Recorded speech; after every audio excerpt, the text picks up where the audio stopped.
అందరికీ నమస్కారాలు. గౌరవనీయులు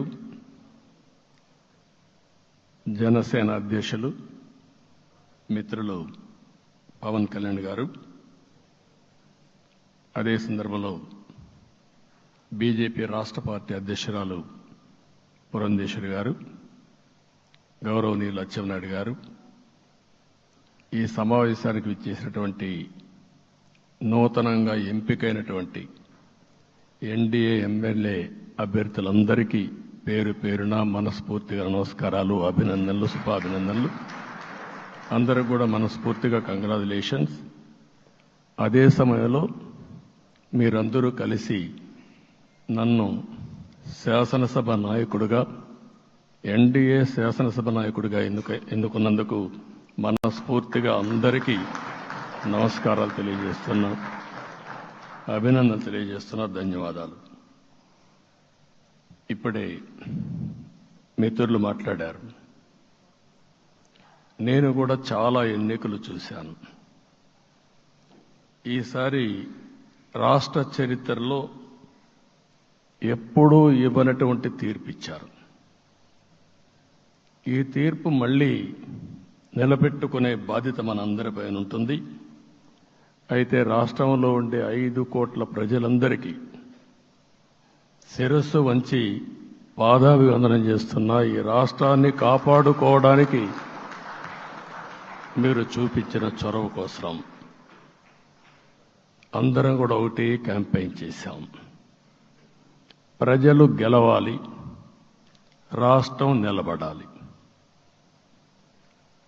ప్రజలు గెలిచారు. రాష్ట్రాన్ని నిలబెట్టే బాధ్యత ఇక్కడుండే శాసనసభ్యులపైన, మనందరిపైన ఉంది.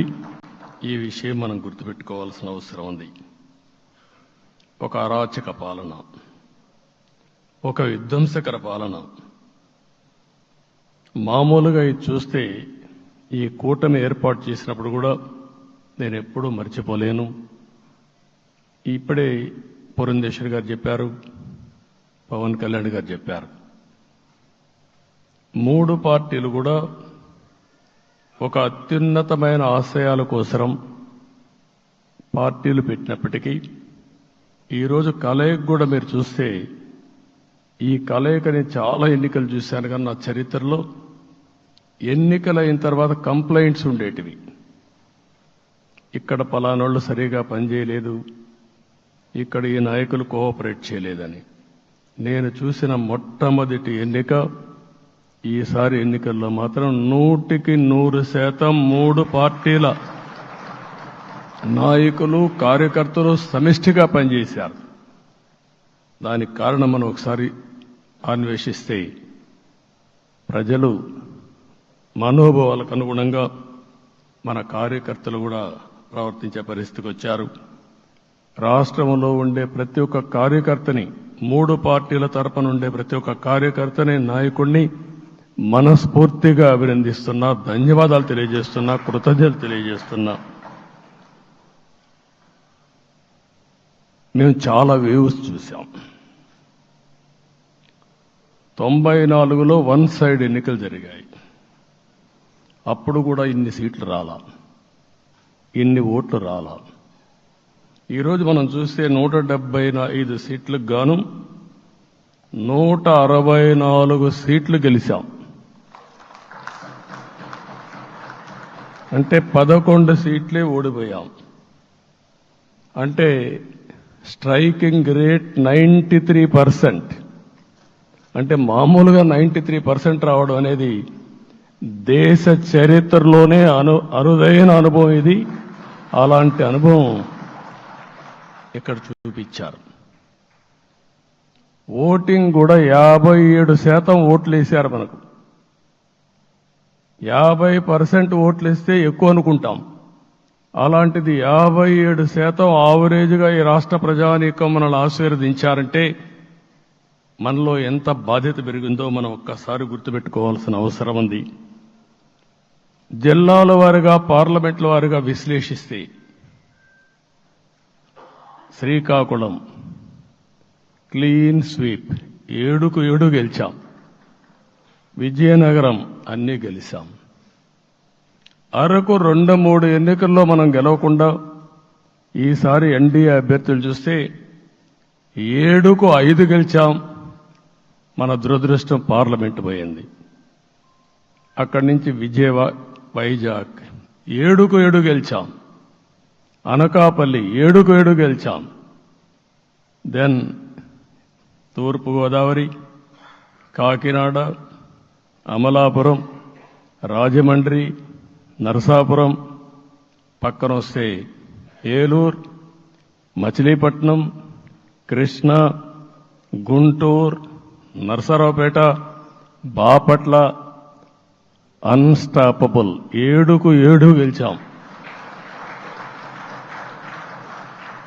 అక్కడి నుంచి ఒక్క ఒంగోలులో బ్రేక్ పడింది, ఒక 2 సీట్లు పోయినాయి. అక్కడి నుంచి నెల్లూరు 7కు 7 గెలిచాం. తిరుపతి 7కు 7 గెలిచాం. కానీ దురదృష్టం పార్లమెంటు పోగొట్టుకున్నాం.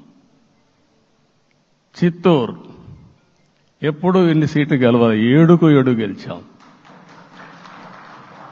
అక్కడి నుంచి రాజంపేటలో 7కు 4 గెలిచాం. 3 సీట్లు పోగొట్టుకున్నాం, పార్లమెంటు పోయింది.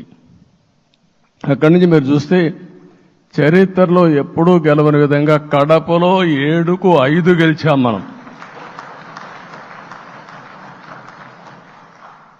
ఆ తర్వాత అనంతపురకు వస్తే క్లీన్ స్వీప్ 7కు 7 గెలిచాం. హిందూపూర్లో 7కు 7 గెలిచాం. నంద్యాల ఎప్పుడూ ఊహించని విధంగా 7కు 7 గెలిచాం. ఆ తర్వాత కర్నూలుకు వస్తే 7కు 5 గెలిచాం.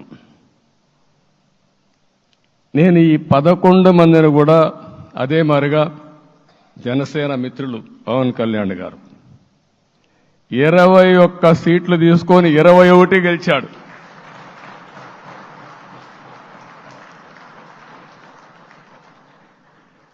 బీజేపీ 10 సీట్లు తీసుకుంటే 10 గెలిచారు, 8 గెలిచారు. అంటే 10కి 8 గెలవడం అనేది ఒక చరిత్ర. ఆ 2 సీట్లు కూడా కొన్ని ప్రత్యేకమైన కారణాల వల్ల ఓడిపోయాం తప్ప ఇంకోటి కాదు. అంటే ఇక్కడ ఒక లెసన్ మనందరికీ అర్థమైంది ఏంటంటే, అభ్యర్థులు గట్టిగా నిలబడుకున్న ప్రతి ఒక్క చోట ప్రజలు మనల్ని ఆశీర్వదించారు, గెలిపించారు. ఇదే ఈ యొక్క ఎన్నికల్లో మనందరం గుర్తుపెట్టుకోవాల్సిన ఒక ప్రత్యేకమైన విషయం. నేను చాలాసార్లు ఎన్నికలైన తర్వాత సమీక్షలు చేసుకున్నాం, కానీ ఇలాంటి విజయం, ఎలాంటి సాటిస్ఫాక్షన్ ఎప్పుడూ లేదు. దీనికి కారణం ప్రజలు మన మీద నమ్మకం పెట్టుకున్నారు. పార్లమెంట్ ఎన్నికల్లో కాదు, అసెంబ్లీ ఎన్నికల్లో చూస్తే 95,000 ఓట్ల మెజారిటీతో గెలిపించారు. గాజువాక 95,000 ఓట్ల